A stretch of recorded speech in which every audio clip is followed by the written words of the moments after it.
Hey guys, if you missed my first Equestria Girls review, click the link right here and go watch it so you'll know my thoughts on the first movie. So what do I think about Rainbow Rocks?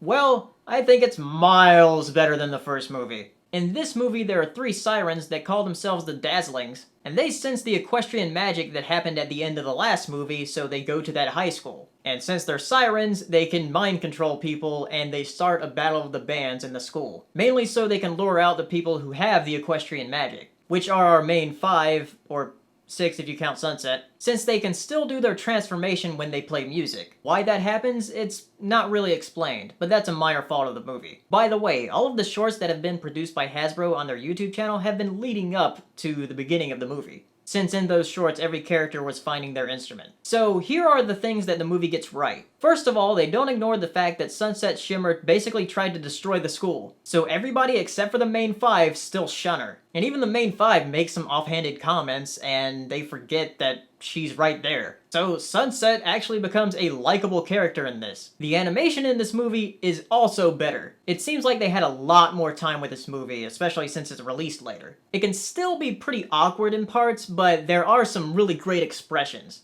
Also, the music is much more memorable than the first one. And all of the villain songs from the Sirens are great. My personal favorite is Under Our Spell. Kazumi Evans really stole the show with the songs in this movie. She did a really great job as the lead vocalist. And speaking of the villains, they're actually pretty likable. My personal favorite is Sonata, which is apparently everybody else's favorite too. There are a ton of references to the show itself and a lot of background characters, and that can be either bad or good depending on whether you like pandering or not. Overall, the movie is good. It's not great, but still good. It cuts down on the plot holes from the first film, but it also has Flash Sentry, who has even less of a reason to exist this time. Now, I may be a bit biased towards this film, because I'm a sucker for Battle of the Bands type things. And also because there's a mythical creature that has been confirmed to exist in Equestria that I've been waiting for a long time. The title of this video does say minor spoilers, so I'm going to go ahead and say what that mythical creature is. That creature is the Hippocampus.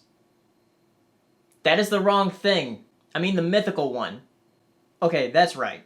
Also, there is an end credits scene that actually gets me hyped for a third movie. And I was thinking to myself whether they were going to answer that question of whether that exists in the human world. I won't spoil that for you, so go ahead and watch the movie to find out what I'm talking about. So yeah, save for Flash Sentry and some minor nitpicks, the movie is good. And the soundtrack is great. You can actually get it on iTunes right now. So if you saw the movie, tell me what you thought in the comments, and I'll see you next time. Bye! Hey, if you enjoyed this video, give it a like and share it. And be sure to subscribe for videos I upload every week. And if you're feeling really generous, check out my Patreon page.